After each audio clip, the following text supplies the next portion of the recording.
I am about talking with you for the next hour or so on what are some important issues to me, and I'm sure they are to you as well.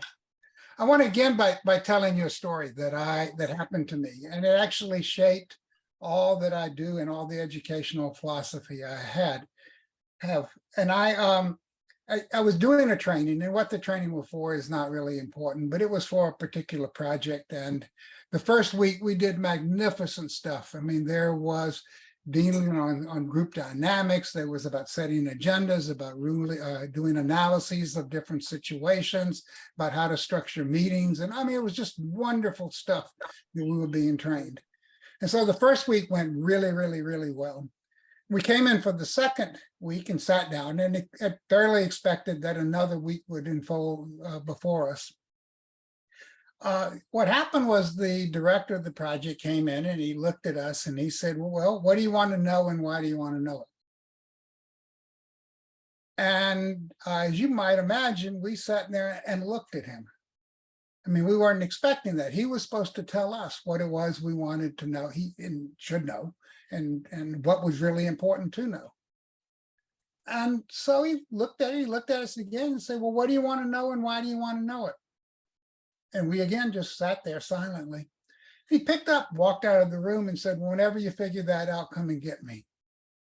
And what I learned was that if I knew what it is I wanted to know, and I knew why it is I wanted to know it, I could learn anything in the world.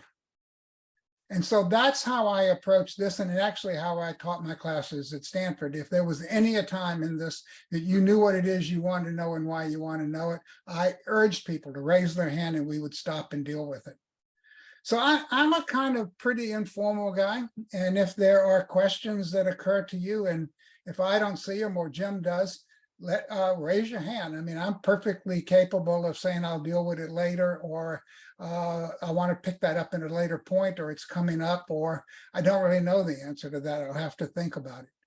But I want it in chat because we can't see everybody. So put it in chat. We'll have it put it in chat, and we'll try to deal with that and still stay within the hour time limit. I want to talk a little bit about why I chose the title, When Disagreement Becomes Dangerous. I could have entitled it Overcoming Polarization or anything like that, but I really wanted to shift the focus away from what I think are some dead-end alleys. First thing I wanted to shift away from the focus on reaching agreement, so that a lot of what we think about in overcoming polarization or doing peace building in general is that we have to somehow or another take us agreements and figure out how to reach agreement about them. And instead, I wanted to shift it toward how is it that we live with differences. It seems to me that that's really the peace question. The peace question is that we have conflicts that we're not going to resolve, or not going to resolve easily, or going to have to live with them half resolved. And so the real question becomes is how do we live with these differences? How do we live with people with whom we deeply disagree? And not so much how we reach agreements. And I wanted to move away also from the techniques of conflict resolution, which implies that the goal is to reach agreement, and really focus instead on how do we learn to disagree safely and also creatively. I want to tell you a little bit about my story, who I am. I was a campus minister at Stanford for 18 years. I began to work at the Center for International Security and Arms Control on actually the ethics of nuclear weapons. And I also, with my friend Bernie, began to organize and teach a course at Stanford, Peace Studies, which I did for 25 years. And so I came after that period of time to be the associate director at the Stanford Center on International Conflict and Negotiation. It's a pretty prestigious center. It had 3 Nobel laureates and other who have very much academic acclaim. And I came along with not really too much of even a focus. And so I made the focus of what I brought to that is the relationship between theory and practice. And what I did was focus on 2 questions. One is if researchers knew everything that practitioners knew, what would they find interesting? And if practitioners knew everything that researchers knew, what would they find interesting? And I thought if we got together and engaged in that kind of dialogue and conversation, some very interesting stuff would emerge. Often it was researchers telling practitioners, what could I tell you? What can I tell you that you need to do? And practitioners thinking, would they ever come up with anything that has any practical relevance at all? But if we sat there and focused on what in the other person, the other researchers or practitioners, what were they saying that was really interesting to us? On both sides, to know that would lead to some very interesting conversations. How did I do that then? I'm sorry. I'm getting, I don't know why it is I'm going back. So I wanted to tell you that this is part of a larger project that I am trying to do, where I want to work on getting 3 really short 4-paper essays. I've sent to you the first one, When Disagreements Become Dangerous, but I've also completed one on When Difference Makes a Difference. And I'm working in the middle on one and When Polarization Takes Hold. And the idea of all of these papers is to raise important questions. Time and again, I was told, both in my work in Israel-Palestine and in my work in Northern Ireland, that the real contribution we made was to not come with answers, but instead to come with questions that we thought were important that needed to be addressed.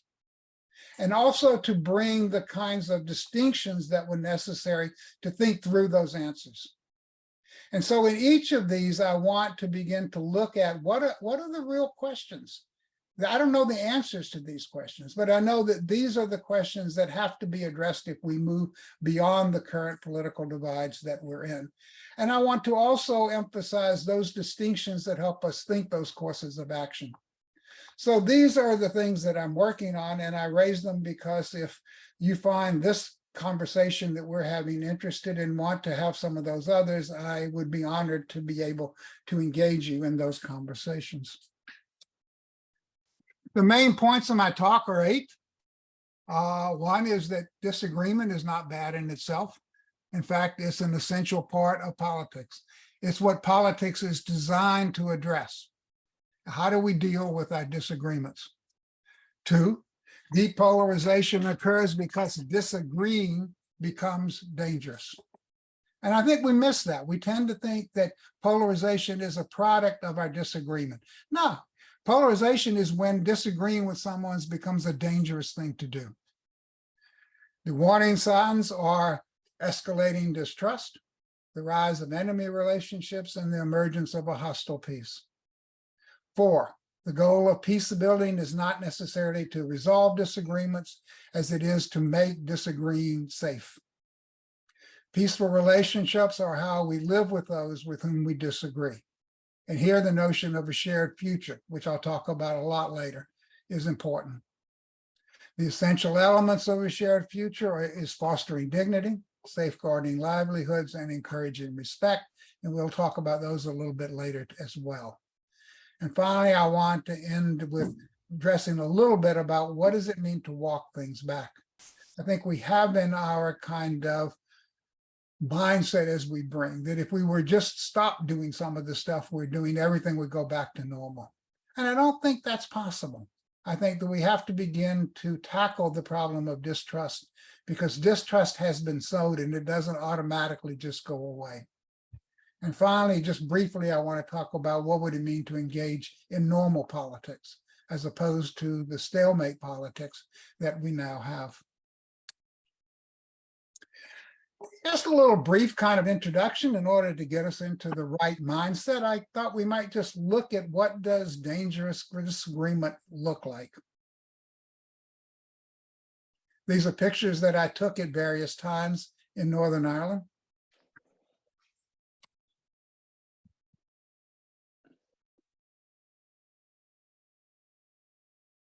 I put those up because I wanted you to feel both the tension that was there, the danger and threat that was there, but also to give you a sense of, are we there yet? So that when I talk about the troubles we are going to face, or we might face, they're not here yet. And that I hope that they may not have come. come about. But they are on the horizon. And I think it would do us well to pay attention to some of those things, particularly, well, let me see what I did here.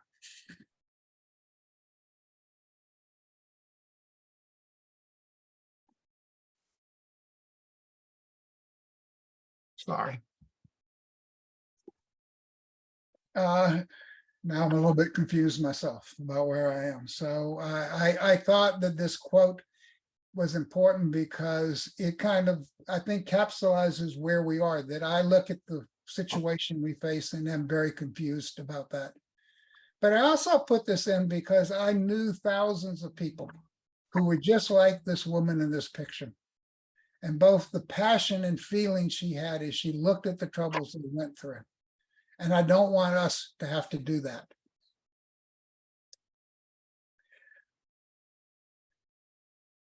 At my work at the Stanford Center on International Negotiation and Conflict, we work with a group called Community Dialogue in Northern Ireland.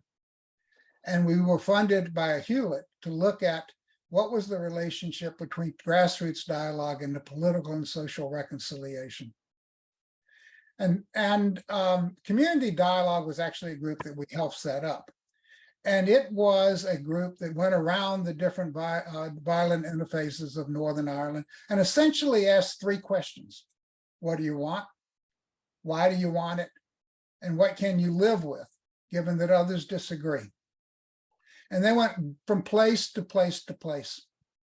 Now, when I first started working with them, I thought that the notion of our getting together in this project would be that we would all get together and talk about how to bring reconciliation about.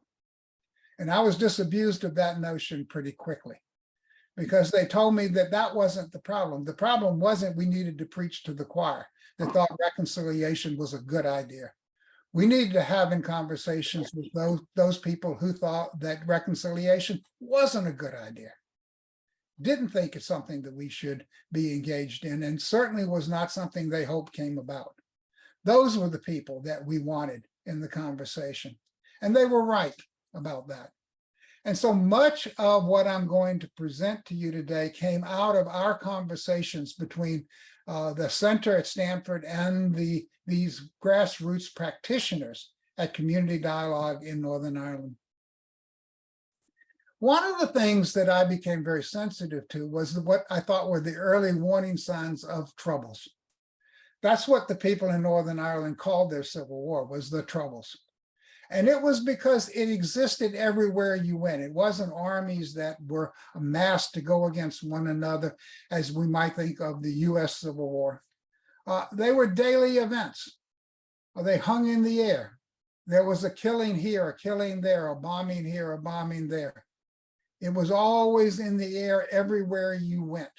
And it was kind of came out of the sense of when people would go to funerals, they would say, sorry for your troubles. And so this became the name that they called their conflict, was the troubles, because it kind of hung in the air and invaded their mind everywhere they went. And so what were the early signs of this here that were very present there was three. One is, and I want to make it as the rise of distrust, but I want to draw a distinction that not people make between mistrust and distrust. We tend to use them interchangeably here. But I want to define mistrust as not knowing enough whether trust is warranted with you or not. I don't know enough about you. I don't know what you want. I don't know what you're about. I don't know what you're engaged in. Just there's so much I don't know to know whether I can trust you or should trust you. Distrust is completely different. Distrust is the expectation of harm. And so people who went into Northern Ireland expecting that we just get together and get to know one another, we'll learn and how each others are human, we'll learn about their stories, and we'll automatically come together and work together. Not true. People in Northern Ireland knew plenty about each other. And what they knew was that when they encountered the other, they expect harm to come from that encounter. Nothing that you do to lessen mistrust will even begin to address distrust. Because the problem is I have to change the expectation. And that's a much more difficult problem than simply giving people more information and the time to know one another. Secondly, there were the rise of enemy relationships, and that both sides in Northern Ireland, and they may not have been wrong about this, both sides thought that the other side sought their destruction. And so I don't use enemies as a synonym for rivals or adversaries or opponents.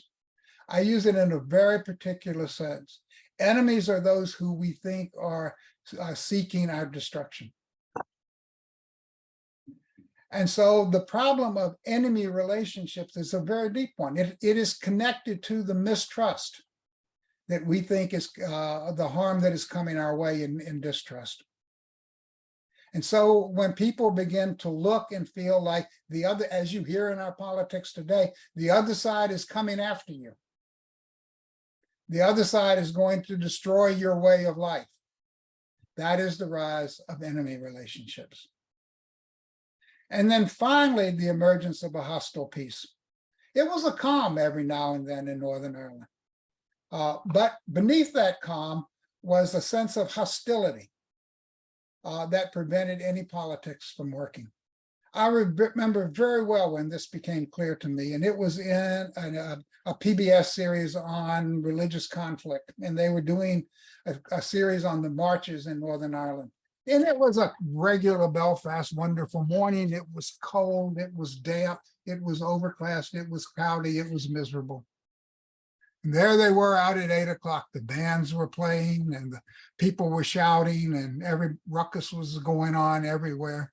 And this interviewer who was interviewing this couple, she was a loyalist couple, turned to them with a kind of bewildered look and said, "Why are you out here? I mean, wouldn't you rather be at home reading the paper or drinking coffee or lying in bed or whatever you might be doing than being out here in this miserable morning?" And I remember well because she pointed, she said, "Because if we're not out here," and she pointed, "they will take over." And I thought to myself at that point, if you know everything that went into that statement, you know everything you need to know about Belfast politics. So my entire goal is to prevent the other side from achieving any of its aspirations. Because if they achieve any of their aspirations, we're on the road to my destruction. And that deadlocked politics in Northern Ireland. Now, I want you to take just a minute and think about how these are present in our current political discourse. We hear harm is coming your way from the other side. We hear they are about to destroy us. They're coming after our way of life. We hear our main goal in politics is to prevent the other side from achieving anything that it wishes to achieve, any of its aspirations. And I find each of these things deeply troubling as I look at current political situation. So what do we do in the face of that? And again, I just want to reemphasize that I think we engage in peace building. But it's not to resolve conflicts that seem intractable. It's not, but rather to create ways that we can live together with our differences. How do we make disagreeing safe? That is the real goal of peace building. There are conflicts, and many important conflicts that are too difficult to resolve. And in fact, if they could be resolved, someone would have already resolved them. And so the task before us is how do we begin? How do we create ways in which we can live with those differences and still get on with our lives together? I am skipping things right and left.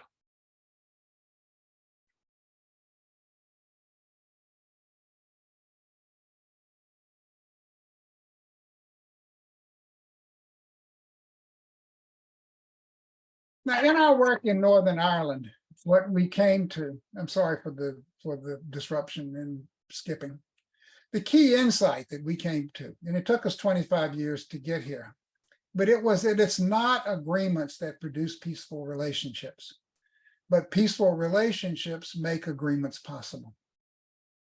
And of course, that seems like, yeah, true, that it's really all about the relationships. But the question is, so what does it mean to give shape to peaceful relationships? And we thought peaceful relationships took shape around 4 questions. First, the question of a shared future. Can the parties envision a future for the other side that the other side, would find minimally bearable? I sat down in many discussions in which one side told the other side what was its minimal conditions. And of course, they presented those conditions in ways that there was no chance the other side was ever going to accept them. They never thought about, they just simply told them why they were entitled to that and why they should get it. But they never really gave serious thought. What is a proposal that the other side might actually find acceptable?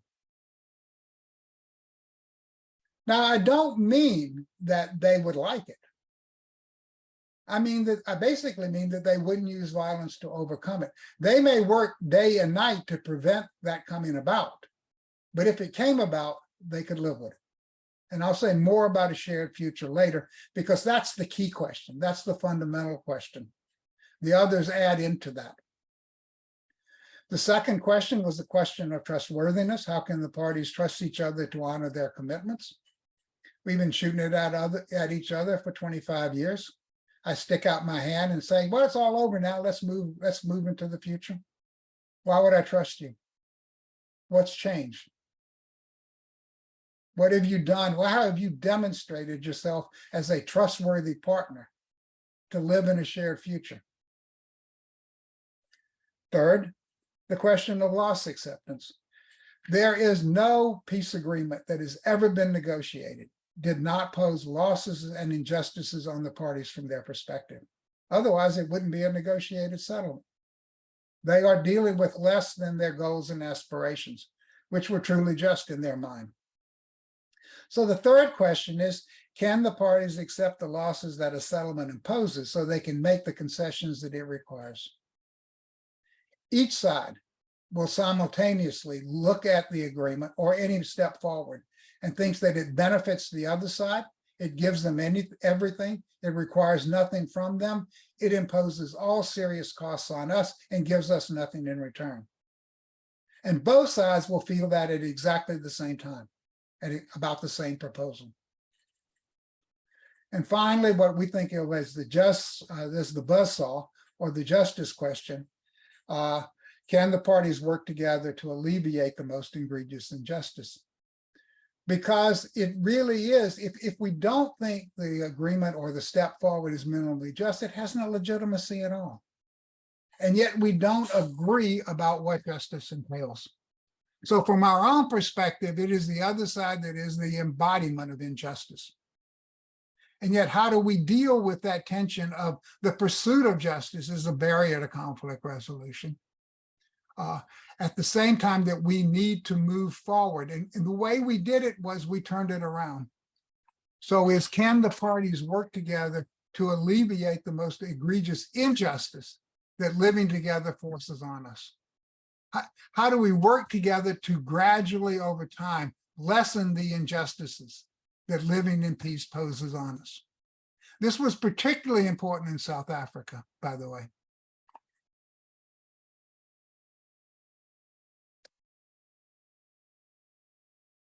So I mentioned earlier that these are not all equal, that the key question is the vision of a shared future. Now, the important, and here's a distinction that I want to bring, and I think it may be useful later on as you begin to try to think things stuff, is a vision of a shared future is not a shared vision of the future. A shared vision of the future implies agreement, that we've begun to share a vision of where we want to go. The parties in Northern Ireland were never going to get there.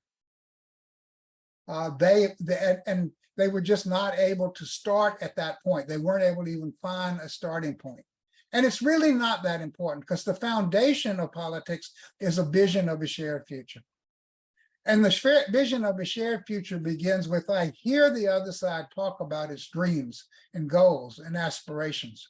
Could I live with them? What would happen to me if that came about? Would I find the place for me in that? There's a place for me in your future, the way you envision it? That and vice versa. When I talk about my dreams and goals and aspirations for myself, my community, my culture, does the other side say, yeah, if that came about, I wouldn't like it? I work politically day and night to overturn it, but if it came about, I could bear it. I could live with it. I may have to grit my teeth at times, but it's better than overturning it by violence. And it's that domain that creates politics. It is the foundation for politics. Because in many ways, politics means that I have to be able to lose politically and still have a future I can live with. So this vision of a shared future creates a domain of possible futures, which the parties would find minimally bearable. The other thing it does is make trust possible. So we oftentimes heard, in order to develop a vision of a shared future, we need more trust. And what we would say back to folks is it's the opposite of that. What you need is a vision of a shared future in order to trust. Because why would you trust someone not to pursue their interests? You should, I would only trust them to pursue their interests. But I have to see, believe, and perceive that our interests are encapsulated in such a way that when you further your interest, you further mine as well.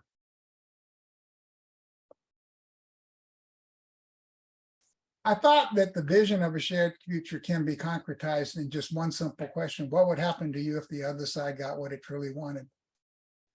And that came to me when I was doing a workshop. Actually, it was mostly of Africans in a few Middle Eastern countries.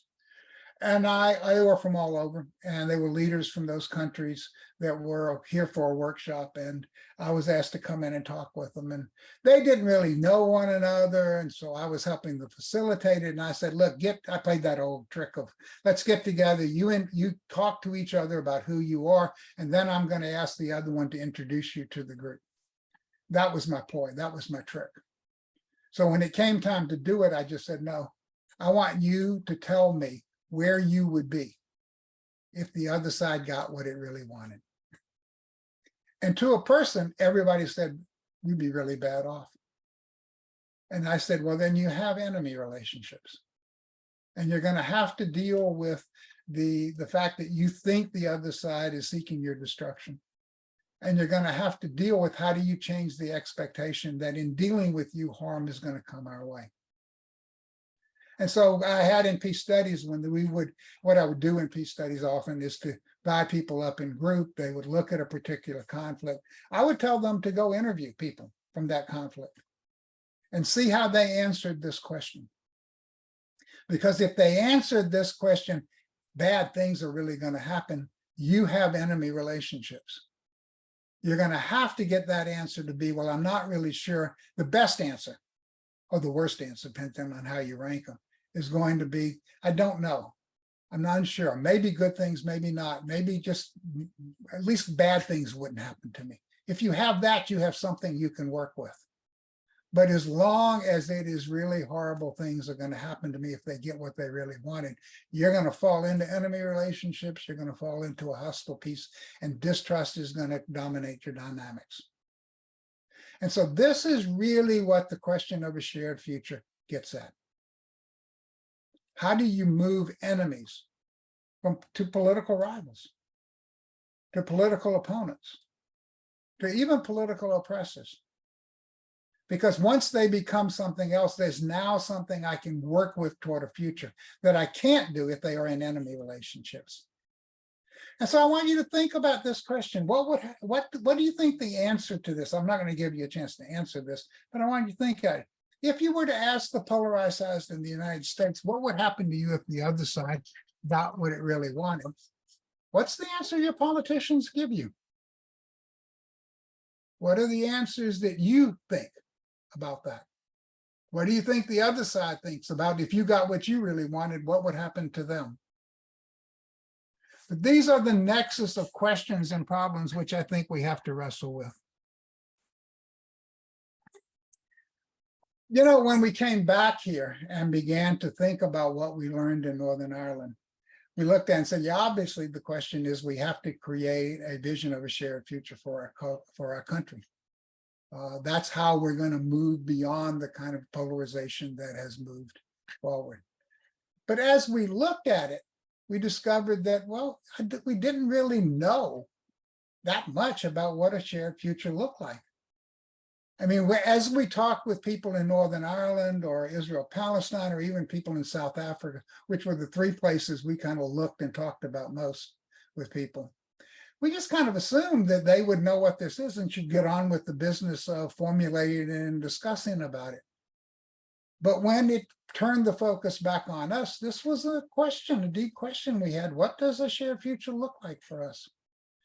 And so what we did was begin to look at the other three questions, the questions of trustworthiness, the questions of loss acceptance, the question of just entitlements, to see if they told us anything about what the features of a shared future might be. And what we came up with three that I think are pretty important. One is fostering dignity. One is safeguarding livelihoods. And the third one is encouraging respect. The first comment I have about this is dignity and respect are often used interchangeably. But the way that I'm using it here is dignity is how you think about yourself. Respect is how you think about others. And so when we engage in policies, we tend to present them as we're going to have a jobs program, or we're going to have a housing program, or we're going to have some other kind of program. And oh, by the way, it's going to give everybody dignity. And I think that's the wrong way to present it. I think the way to present it is our goal is to foster the dignity of everybody in this country. And we're going to try to do it through these projects and policies. It makes the goal forefront rather than secondary. And it also gives us a question to debate and discuss whether the means we are using will actually foster the kind of dignity that we're seeking.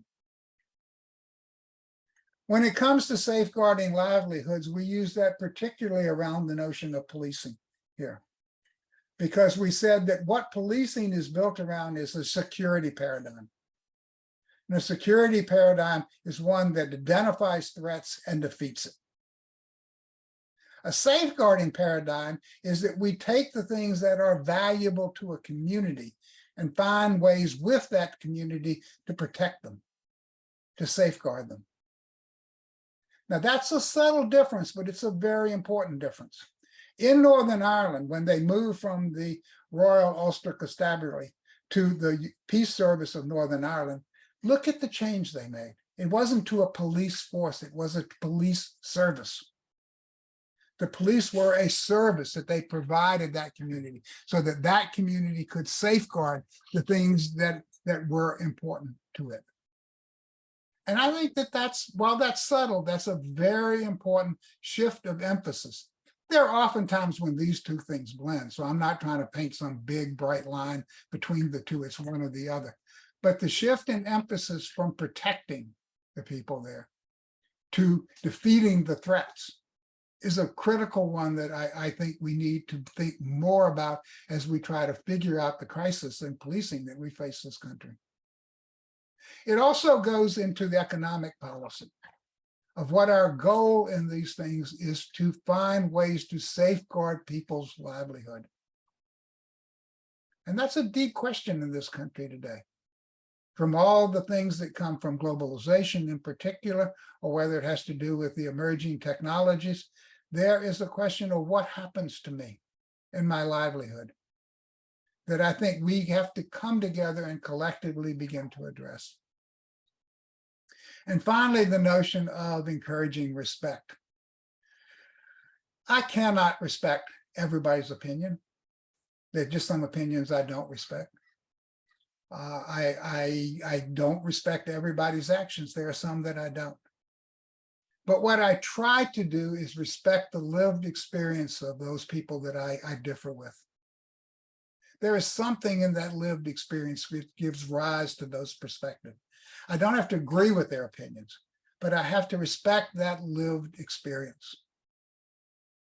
And so one of the things that I urge us to do is, just as a matter of discipline, is find somebody on the opposite political divide from you that you think's insights are important, and read them. Read them daily, read them religiously. Because they will tell you about the lived experiences that have traction in those lives. And what I'm called to do is to respect that lived experience. So that's what I think the emerging themes that feed into how we create a vision of a shared future. I want to spend just a little bit, and I hope we have enough time. I don't have a clock in front of me so that we can engage in some conversations. But I think oftentimes we think about, gosh, look where we are today. I mean, how did we get here? And even more so, how do we walk back from this? What I think people don't fully appreciate is that when a politician has stood up in front of a community that trusts that politician and said, they're coming after you, harm from them is coming your way, it's not easy to just simply undo that. You don't just get to stand up and say, I guess what, I was fooling you folks. That's not really true. Not really much of a threat. You've sown in their heads that they have suspicion and doubts about the intention of the other side. And we have to find a way to remove that distrust that we have planted in each other's mind. And I think the theory for that is dialogue, is conversation. That it is really the theory of how change is coming about. If we look at dialogue and conversation, we can think of it as dialogue groups, but it is much broader than that. It's about the general discourse that goes on in a society about the problems that we face. It's the political debates you see on the news. It's the conversation across the fence that you have. It's the daily conversations that go about and around you. And we need to make sure that they include some of those that we really differ with, that we disagree with.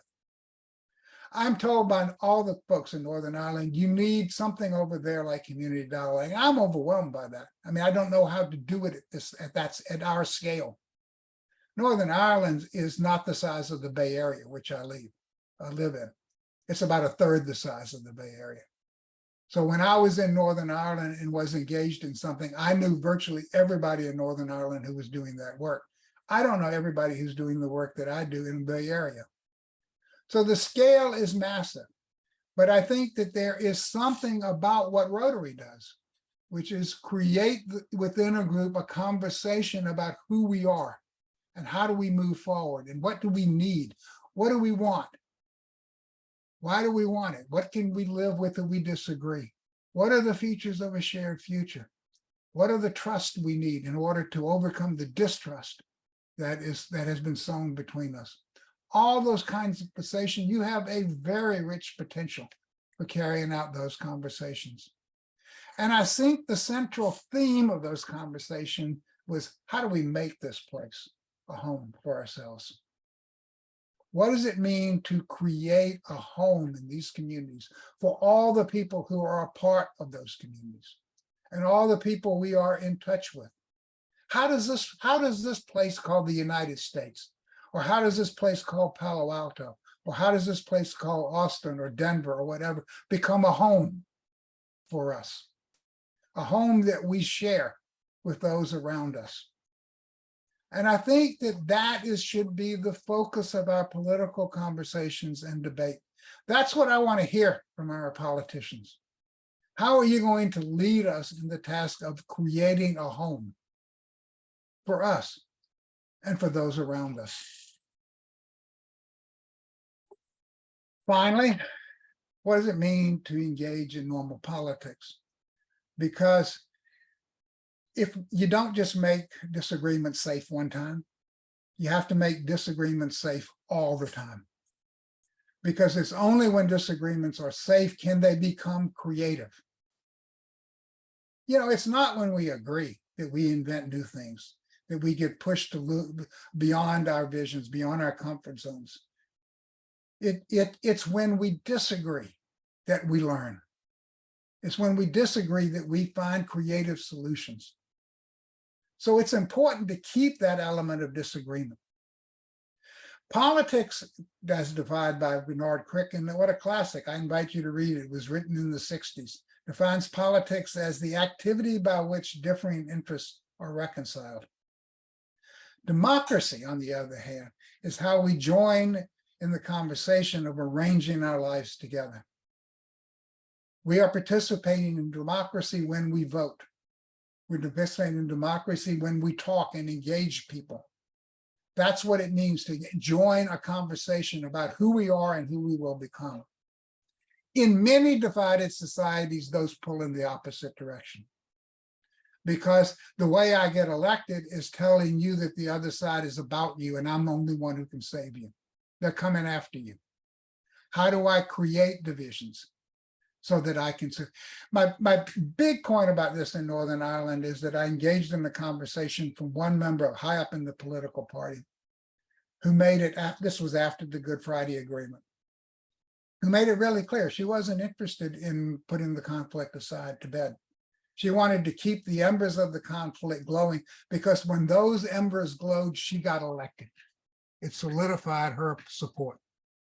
And so she wasn't interested in moving beyond them or resolving them. She wanted them there because when they were glowing, she got the votes.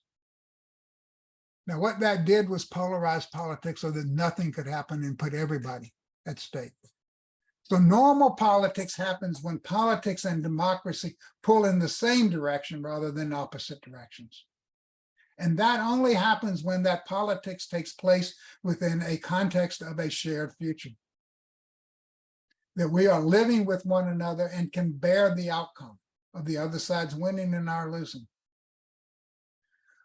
We have a shared future when we can tolerate and live with one another and support one another, actually encourage one another, because it is, if as you pursue your interests, you're furthering mine as well. And so I think that's a major task of how do we create normal politics in this country? How do we get democracy and politics to move in the same direction? They are techniques that we have used. I mean, there are all kinds of voting preferences, and those would help. There are all kinds of ways in which democracy could be done this way or that way a little bit better. Some of those reforms are needed, and we can discuss it. But the main point in this is that we have begun to address and pull to finding accommodation with one another.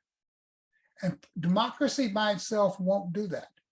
What we have to have is to that politics and that democracy grounded in a vision of how we share a future with one another. So what this means at a community level is that we have solidarity, what we call shoulder-to-shoulder relationships. The moral philosopher, Abishai Margalit, talks about thick relationships, which are relationships that are face-to-face. Those are ones where I look in your face and that I know who you are, and I owe you something by virtue of the fact of my relationship to you.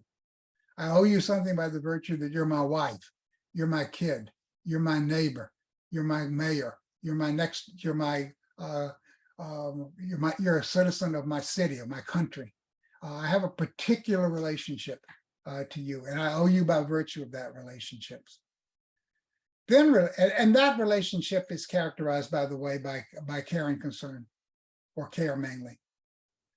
Then relationships are just a relationship in a crowd. You can pick up somebody and you can put somebody else in that place, and I still owe them the same thing. It doesn't matter who it is. And those relationships are characterized by respect, that I respect you as a human being.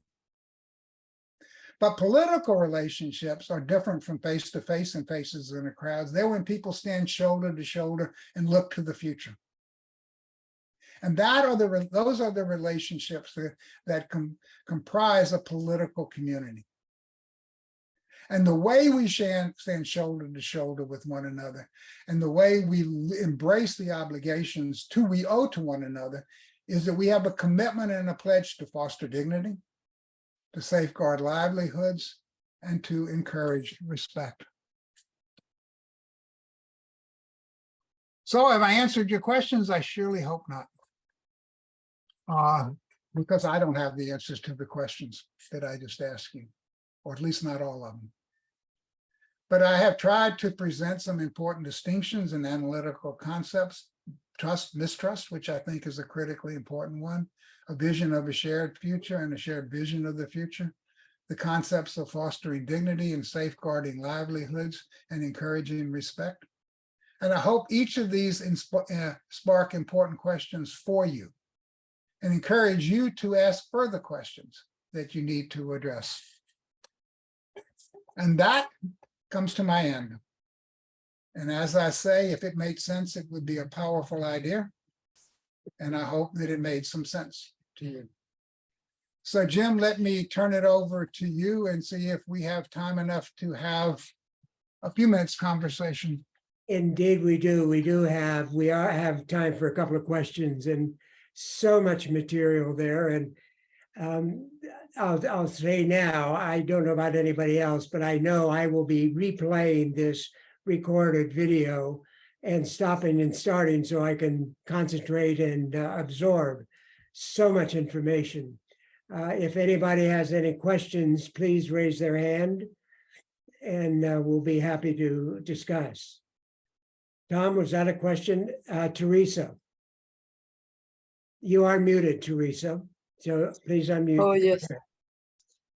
Thank you very much.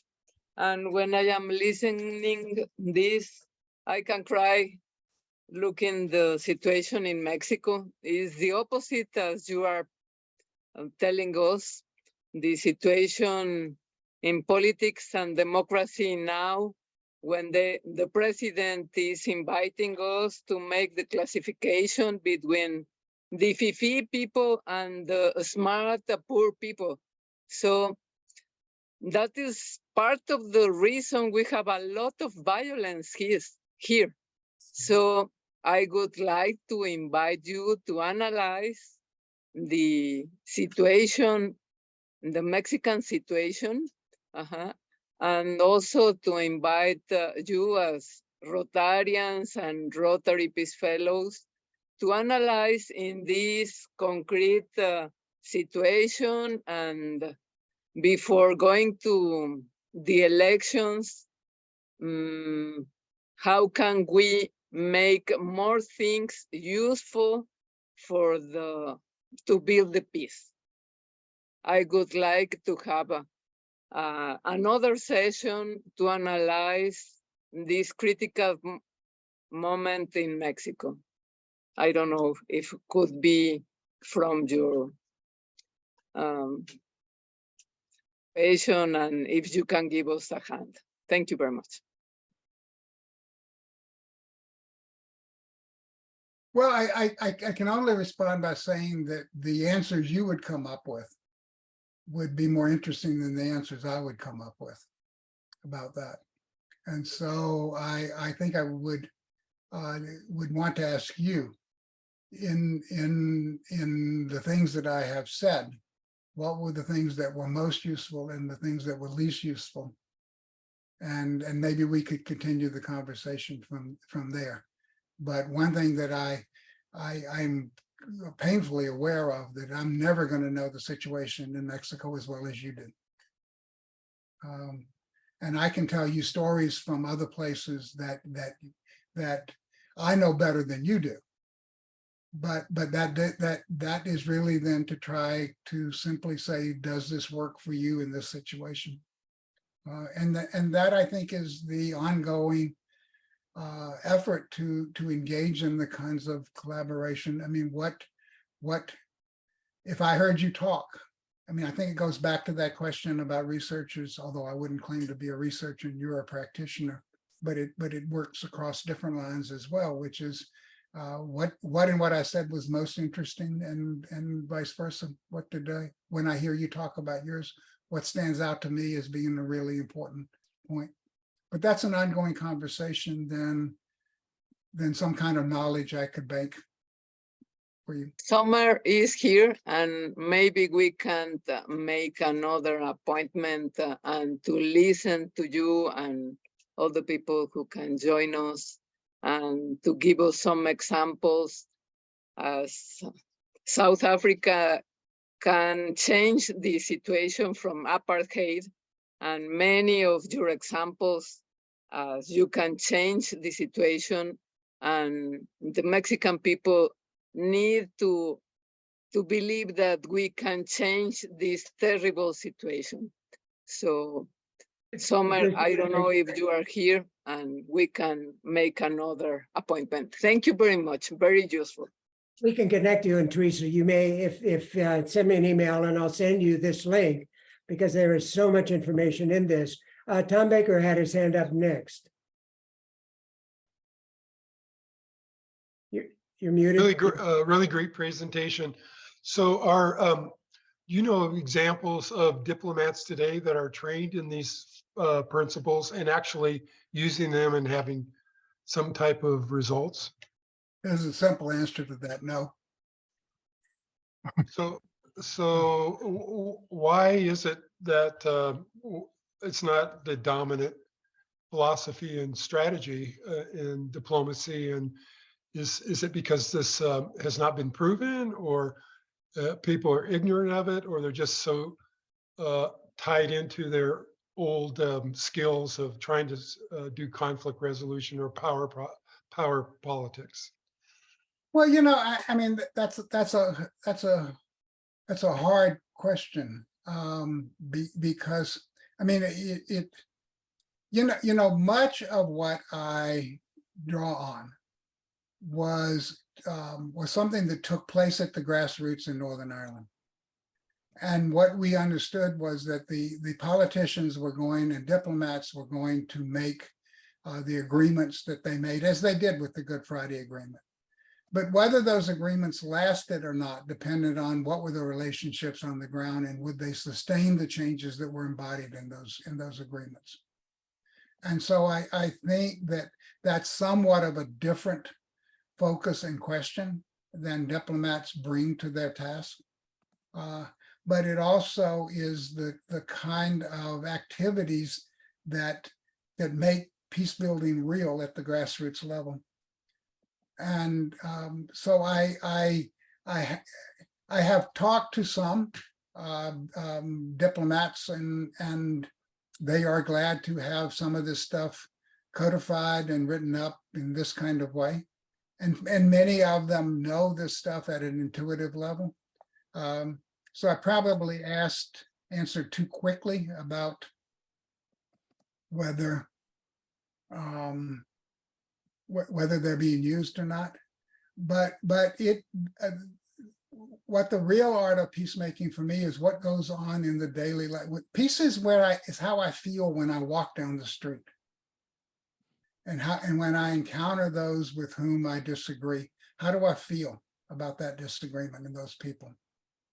And ultimately, what a diplomatic peace deal is to give space for that to happen. And so in that way, it's a different focus of operation than what diplomats traditionally do when they represent the interests of one country to an interest of the other country. I do think that there is, I mean, if you look at the Good Friday Agreement, the Good Friday Agreement came up with all kinds of things that were aspirational. But what they mostly did was create a safe space for where violence was no longer dictating things. And then it was folks at the grassroots who had to take up the leadership and say, what do we do with that? We've been created a space for us to engage in this kind of stuff. What do we do about it? And I think that where I've tried to focus a lot of this is on what's happening in the United States today.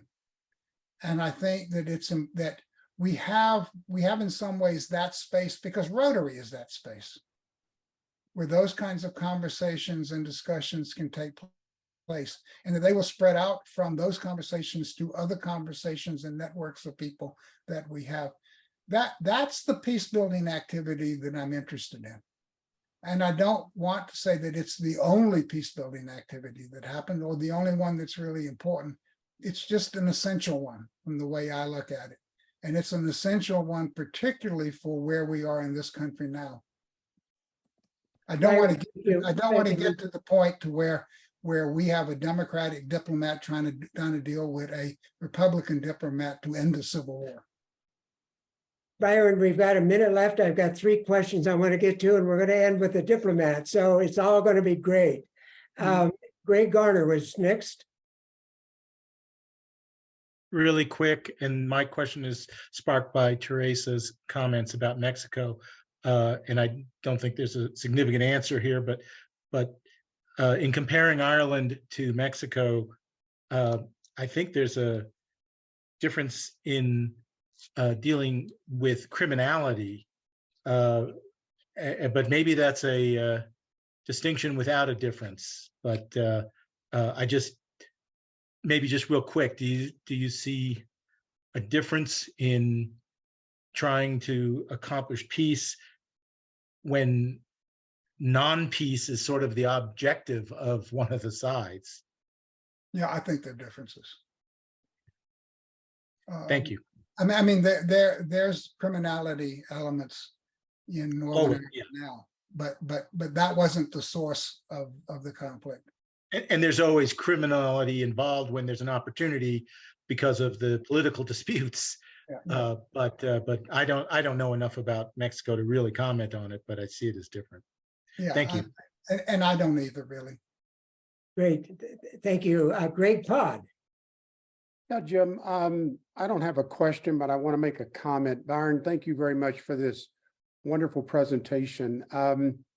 And I really appreciate, I know there's a lot of Rotarians on the call tonight, and I want to make a comment. Many of you know that Rotary is represented in over 200 countries throughout the world.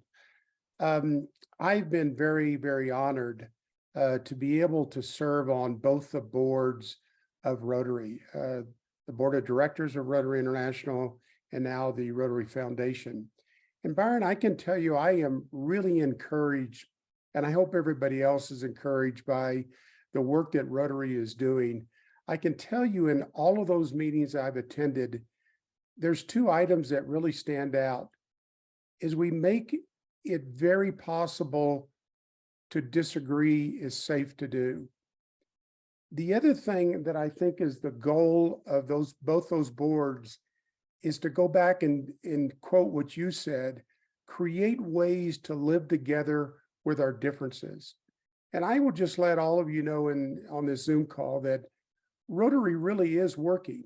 And I think it gives me a lot of hope when I hear a presentation like this and I'm able to see the boards functioning with the leadership that they do.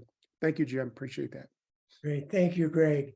And our last question will be from Stanley Arsha, our retired diplomat. Stanley, you're muted. There's not time to go into explain why the statement that U.S. diplomats do not follow this practice, this theory. I mean, U.S. diplomats do. It's just so much more complex than everything that you presented today. And it's usually about economic interests. It's also about racism. It's also about so many factors, and it takes decades, and it takes something cataclysmic, and it takes people just being so sick and tired of conflict and war that there's political will on both sides from everybody. And there's just a lot of factors to that. And I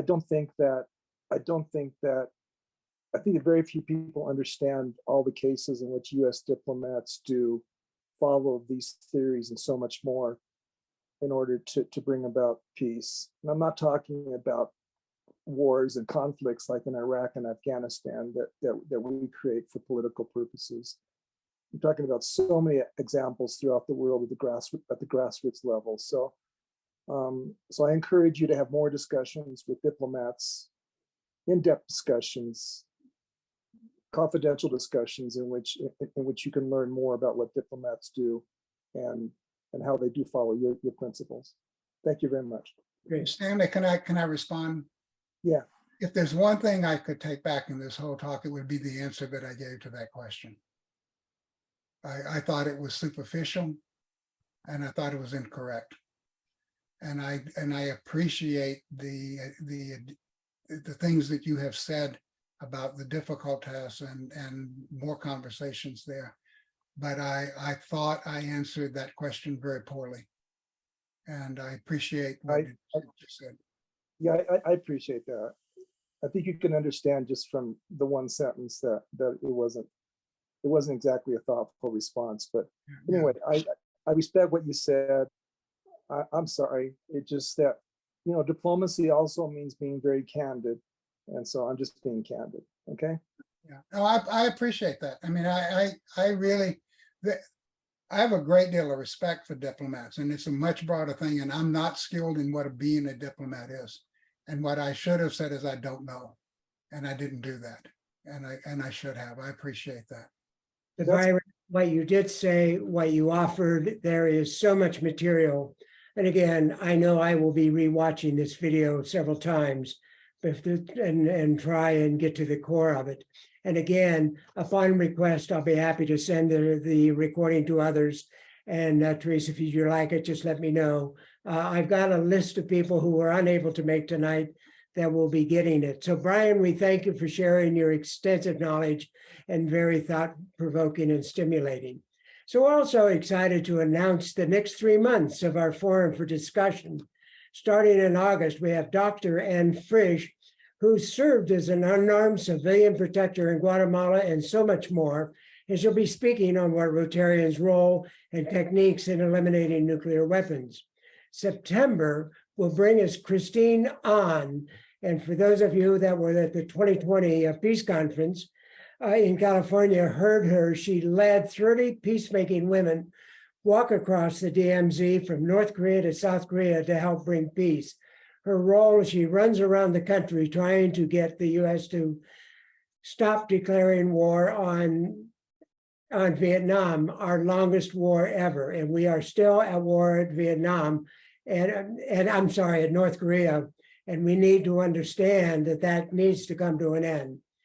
In October, we'll have a presentation again by the Carter School for Peace and Conflict Resolution. Many more exciting programs, so stay tuned. And thank you all for joining us tonight. And see you all next August. Thank Again, you. Brian, thank you. Thank you for having me. I appreciate it. I enjoyed the discussion.